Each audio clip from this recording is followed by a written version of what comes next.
Well, if you've been waiting patiently for your fitness questions to be answered, this is your morning. We have our 2 News fitness expert, Wes Cole, back in the studio today with answers for you. Good morning. Morning. Like the beard. Thank you. Looking Thank good. Let's get to our viewer questions. We have David first. He asks, what is a safe abdominal exercise to do for someone after back surgery? Well, assuming you've been cleared by your doctor, this is a great exercise.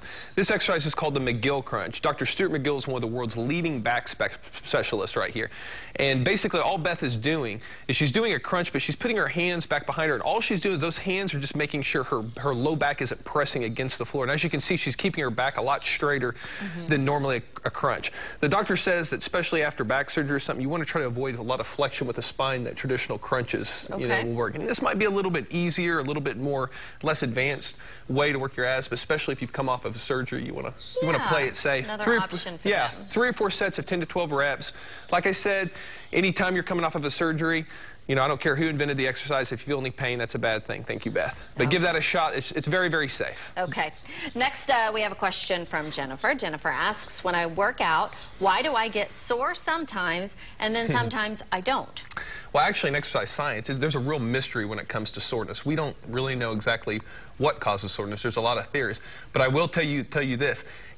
There's no scientific correlation between how miserable you feel in the morning and getting results. Some people, they get real sore and they don't necessarily see results, and some people don't get really sore at all and they can see results. My coach once told me, when you're in the gym, there's an old saying, you stimulate the muscles, you don't annihilate the muscles. So if 3 sets of lunges is working and you're seeing results, there might not be any reason to do 5 sets to get to the point where you barely can walk up the stairs. So, a little bit of soreness is to be expected, but if you're so sore you can barely walk the next day, you need to probably back off a little bit. That no pain, no gain, not always the case. Okay. Next, we have a question from John. He asks, what's a good way to work the shoulders without using weights? Well, this is a great exercise right here. A lot of people don't have dumbbells at home. This is a really good way.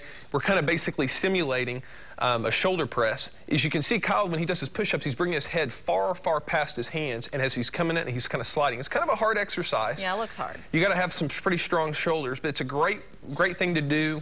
If you don't have a bunch of weights at home, and oftentimes, especially for my teenage clients, this can be a lot safer than putting hanging dumbbells up over your head. Yeah. And great exercise, 8 to 12 reps, 3 or 4 sets. It'll really work your deltoids.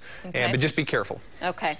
And lastly, we have a question from Kaylin. What's an exercise to strengthen my wrist? That's an interesting question. Well, any exercise that you do when you're holding the weights, it'll kind of strengthen tendons and ligaments. But you can get specific. You just basically get some dumbbells and hang them on the edge of your leg just like that, and you just twist up 3 or 4 sets of 8 to 12 reps, and you can also flip it, and that'll really work the tendons and ligaments. Be very careful if you've had wrist problems before. Don't overdo it. Start with a couple sets, because this exercise looks real easy, but you can get pretty sore. Thank you, Beth. Would that help with yoga? Because sometimes, if you're on your, doing the downward dog or whatever for so long, it hurts my wrists. Yeah, absolutely. And you also have to remember, too, a lot of it is about forearm strength as well, and that'll really work the forearms. And oftentimes the ligaments and tendons, they need to be kind of built up, too, and that exercise is really perfect for it. And I guarantee you'll feel a lot stronger in yoga. All right. Thank you so much. Those are all the questions we have time for today. If you have a question you'd like Wes to answer, just go to the Weekend Morning section of our website. Hey, some of the answers might be in his new book, too, which is called How to Change Your Diet and Exercise Habits. Got the plug in there today. All right. Call Wes, 918-749-0960, or you can also visit his gym on 46 just east of Sheridan.